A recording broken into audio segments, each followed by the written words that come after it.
What if I told you that your financial struggles could end today? What if I told you there's a single Bible verse, a timeless principle, that can unlock abundance and ensure you never run out of money again? You might be skeptical, but stay with me because this isn't about religion. It's about tapping into powerful wisdom that's been guiding successful people for thousands of years. Let's uncover it together. Hello, and welcome to Power of Thought. On this channel, we explore practical and spiritual tools to manifest abundance and live a life of purpose. If you're new here, hit that subscribe button and turn on notifications because you won't want to miss the insights we share. Today, we're tackling a topic that's relevant to everyone: money. But this isn't the usual financial advice. We're diving deep into what the Bible says about wealth. And here's the twist. We're going to see it not just as a spiritual text, but as a guide to financial freedom.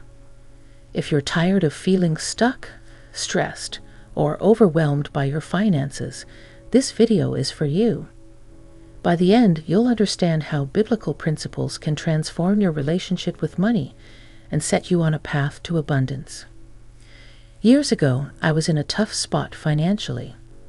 I worried constantly about my bills, the future, and whether I'd ever break free from the cycle of living paycheck to paycheck. I felt powerless, like many people do. One day, I realized something needed to change. I thought, if I want to understand money, why not learn from people who've mastered it? That led me to seek out mentors, successful entrepreneurs, and millionaires.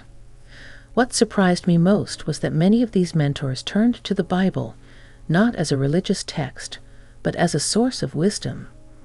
They showed me that the Bible is packed with lessons on financial success, entrepreneurship, and resource management. Did you know the Bible mentions money more than 2,500 times?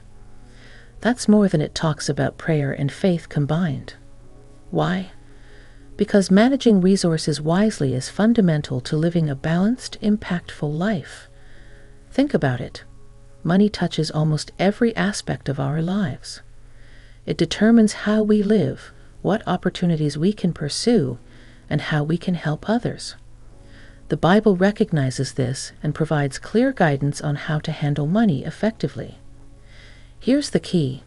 Money itself isn't good or bad. It's a tool. And like any tool, it's how you use it that matters. The Bible teaches us to use money responsibly, multiply it wisely, and share it generously. Let's start with the story of Joseph, one of the most inspiring figures in the Bible. Sold into slavery by his jealous brothers, Joseph could have given up. Instead, he learned from his circumstances. While serving in the house of Potiphar, a wealthy man, Joseph gained skills in managing resources and running a business. Later, when Pharaoh had troubling dreams, Joseph's wisdom shone. He interpreted the dreams to mean that Egypt would experience 7 years of abundance, followed by 7 years of famine. Joseph didn't stop at interpreting the dream. He offered a solution.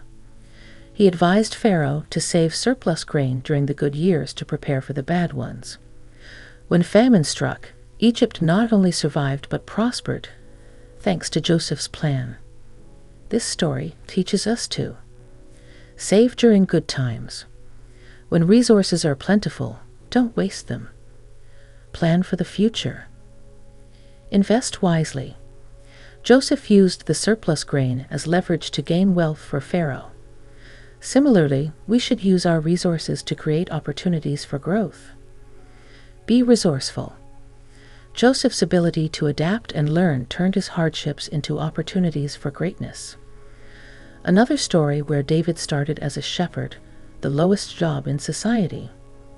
Yet, through perseverance and faith, he became king of Israel. His journey reminds us that where we start doesn't determine where we'll end up.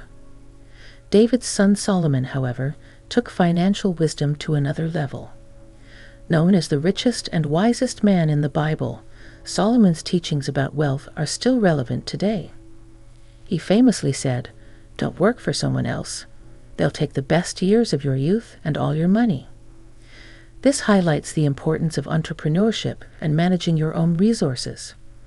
Solomon understood that true wealth comes from creating and controlling your own income streams. One of the most powerful financial strategies inspired by the Bible is the rule of thirds. Save 1/3 of your income. This ensures you're prepared for emergencies or tough times. Reinvest 1/3 into your business or skills. This helps you grow your income and build long-term wealth. Invest 1/3 in land or property. Unlike money, land appreciates over time and protects against inflation.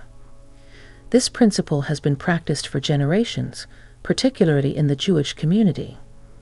It's no coincidence that many of the world's most successful entrepreneurs draw inspiration from these teachings. Let's talk about inflation, something that affects everyone. Inflation happens when the value of money decreases over time, meaning you can buy less with the same amount of money. The Bible offers a solution. Invest in assets like land or property. Unlike money, land doesn't lose value. In fact, it usually appreciates, providing a stable foundation for your wealth. Joseph's story shows us this principle in action. During the famine, he traded grain for money, livestock, and eventually land. By the end, Pharaoh owned all the land in Egypt, while Joseph managed it wisely. Many people struggle with money because they have the wrong mindset. They see wealth as unspiritual or think it's wrong to pursue financial success. But the Bible teaches otherwise. Money is a tool that amplifies who you are. If you're kind and generous, wealth allows you to help more people. If you're selfish, it magnifies that too. The key is to approach money with wisdom, gratitude, and purpose. So how can you start applying these lessons today? Here's your action plan. Shift your mindset. Stop seeing money as a source of stress and start viewing it as a tool for growth. Save strategically. Follow the rule of thirds and prepare for both good and challenging times. Invest wisely. Whether it's land, skills, or a business, put your resources into things that grow over time. If this video inspired you, please give it a thumbs up and share it with someone who needs to hear this message. Don't forget to subscribe to Power of Thought for more transformative insights. Remember, the Bible isn't just about spirituality. It's a guide for thriving in every area of life, including your finances. The wisdom is there. Now it's up to you to take action. Thank you for watching, and I'll see you in the next video.